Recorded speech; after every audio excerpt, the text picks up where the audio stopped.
These latest headlines from ABC15 are sponsored by Lerner and Rowe Injury Attorneys. One call, that's all. Hello, Megan Thompson with your afternoon update right now from ABC15 Arizona. As the heat hits, a reminder to be weather aware. First responders say hiking unprepared can be dangerous, not only for you, but the crews who have to come help you. Our Adam Mincer picks up our heat team coverage.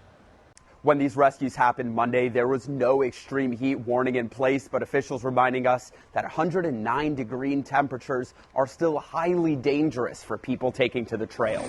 The National Weather Service tells us 109 degrees is hot, but it's still within the normal range for this time of year, so no warning. But as temperatures creep up through the week, the risk does too. And Monday's scare is a reminder. Every summer, this heat turns deadly. We spoke to a hiker who was with the group that needed help. She praised the work of the first responders who rescued her friends and said they were out there to push themselves, but overdid it. And you know, sometimes people miscalculate, and it was a miscalculation, but it wasn't. She wanted to push herself. They wanted to push themselves. They did pretty good, pretty amazing, actually. And sometimes things don't work out the way we hope they do.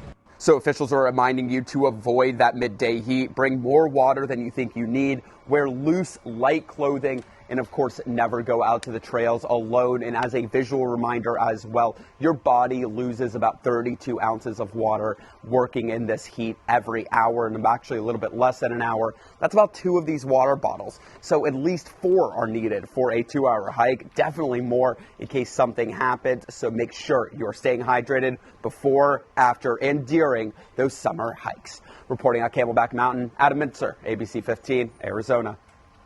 In an ABC 15 follow-up, as we do approach our first 110-degree day of the year, I'm taking a closer look at what's being done here in Arizona to make sure we never see a repeat of last year's staggering numbers tied to heat-related deaths.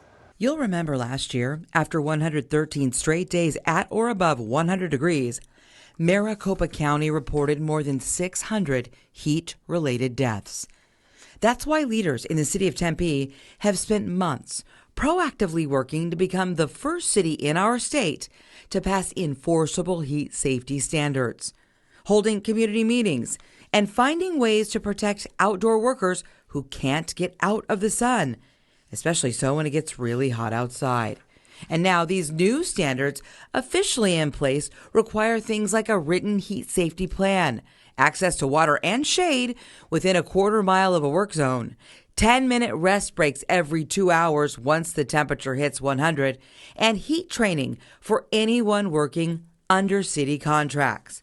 These new safety standards also call for helping new employees get acclimated, bilingual signage outlining protections, along with emergency steps and whistleblower protections. The plan will roll out in 2 phases. Water, rest, and shade go into effect next month. The rest, including training and signage, will go live September 1st. It is a first-of-its-kind ordinance in Arizona. It likely will not be the last. The hope is that these new standards become a model for protecting all workers statewide. In Phoenix, I'm Kaylee O'Kelly for ABC 15 Arizona. Tracking the top local headlines for you now. A search for a shooter is underway in Phoenix. Police say they found someone shot near 19th Avenue and Broadway. Now, he is expected to survive, but investigators say they have not arrested any suspects and did not give a suspect description. The measles outbreak is now impacting Arizona. State health officials are reporting 4 cases in Navajo County. Everyone who got sick isn't vaccinated and recently traveled abroad. And testimony continues in Lori Daybell's trial. A Gilbert police detective will return to the stand. Daybell is charged with conspiracy to murder her niece's ex-husband. You can stream that trial now on ABC15.com. With your most accurate forecast on this Tuesday, I'm meteorologist Jorge Torres. A warm start to the day once again with temperatures here in the valley in the mid-80s at 8 o'clock, 101 at noon, and forecasting a high of 108. That is above average, and we also have some air quality concerns because of the sunny skies and light winds we're anticipating for most of the day. So we'll be under an ozone high pollution advisory. So if you have those respiratory issues such as asthma, COPD, or bronchitis, you want to limit your time outside on a day like today.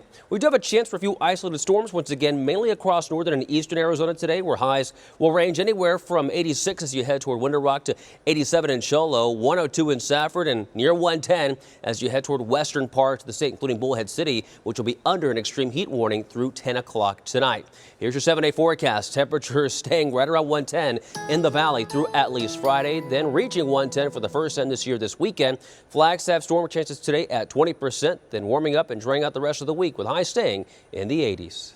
We will have another update for you tonight. Until then, get the latest news, weather, and traffic at abc15.com, or you can download the free ABC15 mobile app. These latest headlines from ABC15 are sponsored by Lerner and Rowe Injury Attorneys. One call, that's all.